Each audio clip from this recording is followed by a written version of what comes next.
Clap. Go.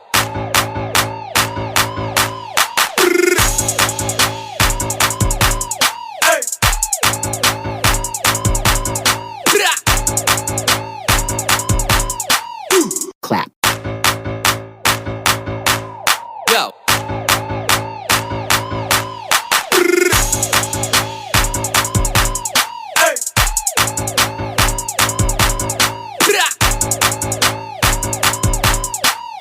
Clap.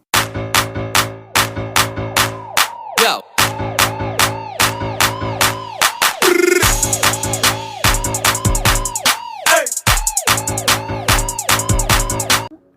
After 6 hours, as you can see, the beans become double in size. It means that we can blend it now. Let's blend it now. Let's blend it to make a milk, to get a milk from it. I am using a white cloth here to stain as a strainer. Because I just needed the water, I just needed the milk from this soya. Okay, later I will show you how I did it. Okay. Na yung blender ko. Then I put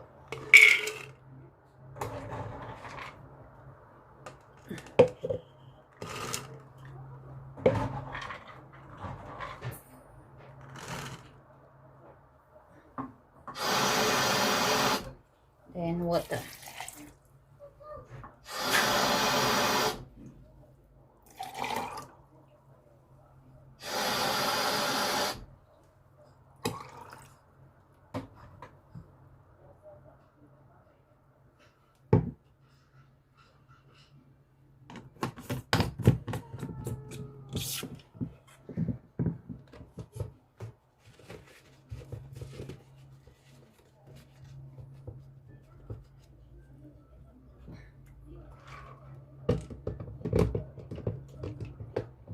So, we blend.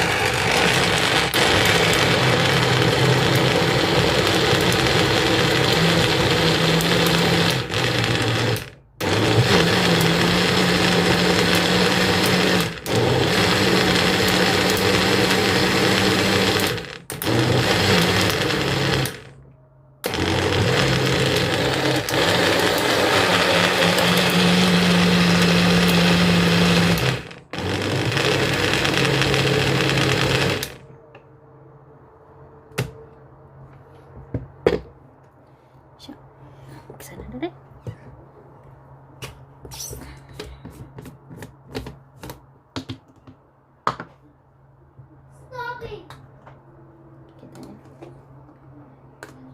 Lumabas na yung the milk came out dahil nga na blend.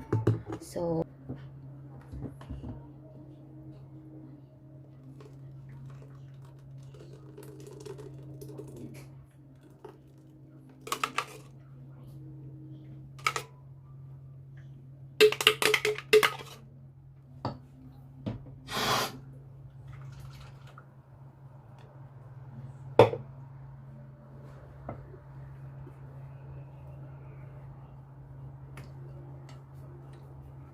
see, yung milk lang yung kunin natin. Andun na yung milk.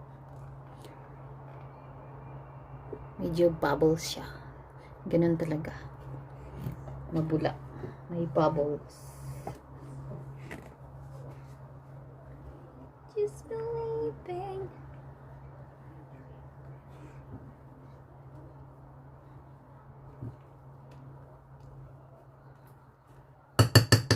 Tapos, we need to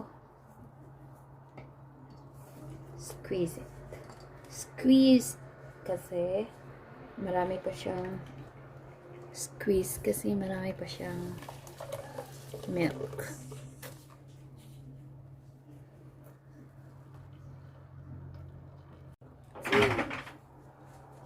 Oops. Dito na yung ano niya. This one, we don't need it. Throw away. Yung last na blend ko.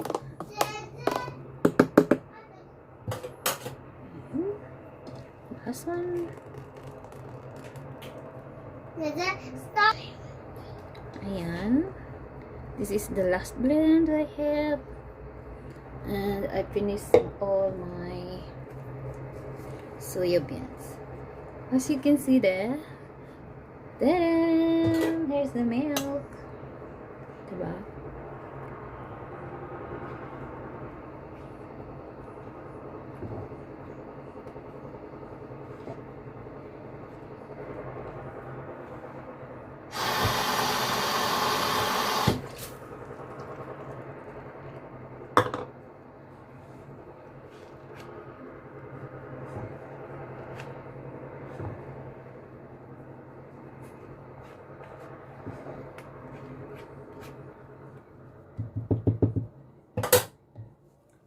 So, last squeezing.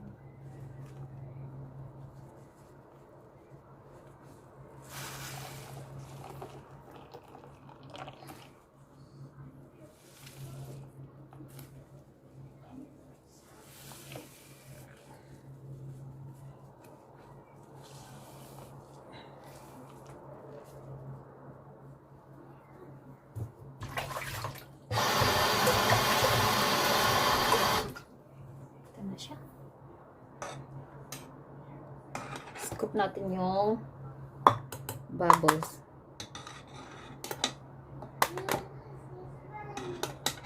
Scoop lang din natin yung bubbles.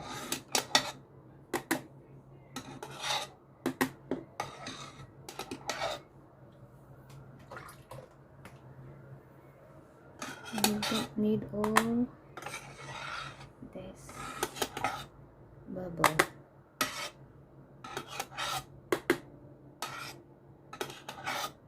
And then we just bring it to boil. Just boil it and add the rock sugar. It's ready to drink.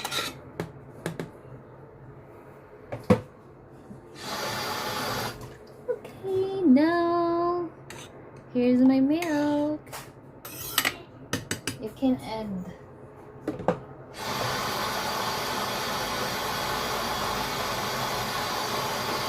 more water.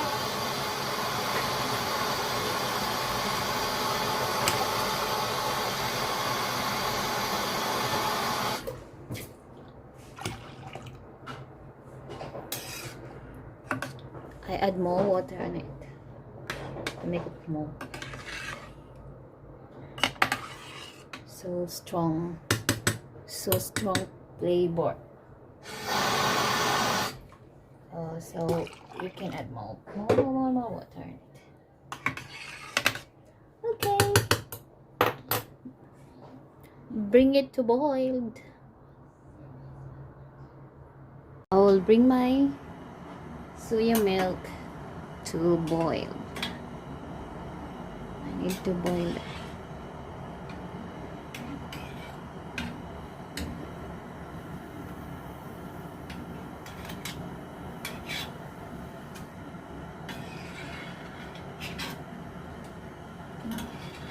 Still have bubbles in it.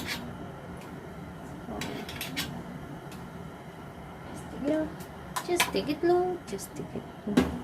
Then bring it to boiled.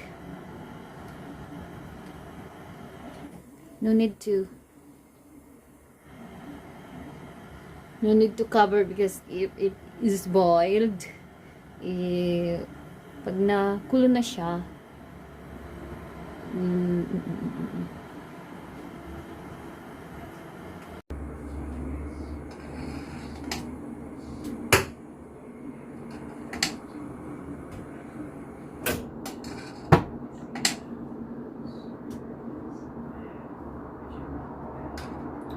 You need to low the fire when it is boiled. You need to low the fire when it is boiled because it's quickly to spread out from your pan. So you have to take care when you're boiling the milk. You make sure that your fire is low so that it will not make a mess from your cooking area. So now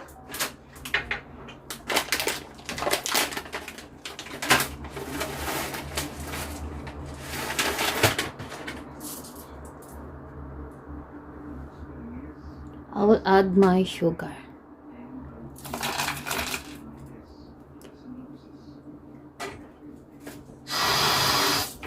Just add sugar and bring it to boil again for 5 minutes. Bring it to boil again for 5 minutes.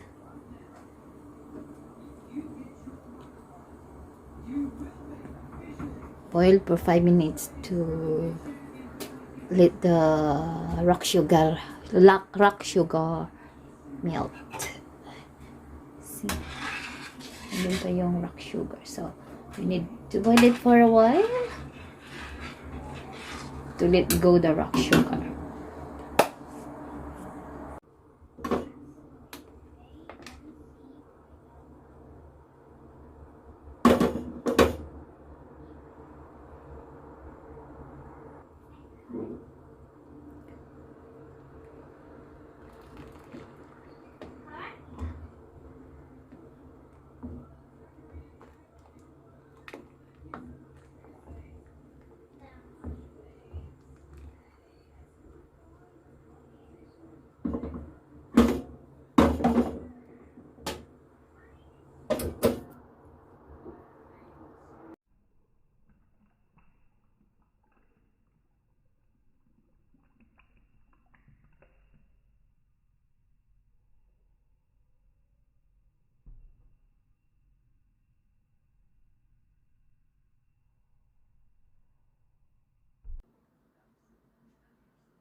So yummy!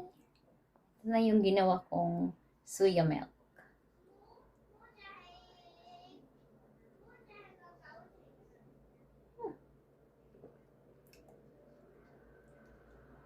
Yummy and nutritious.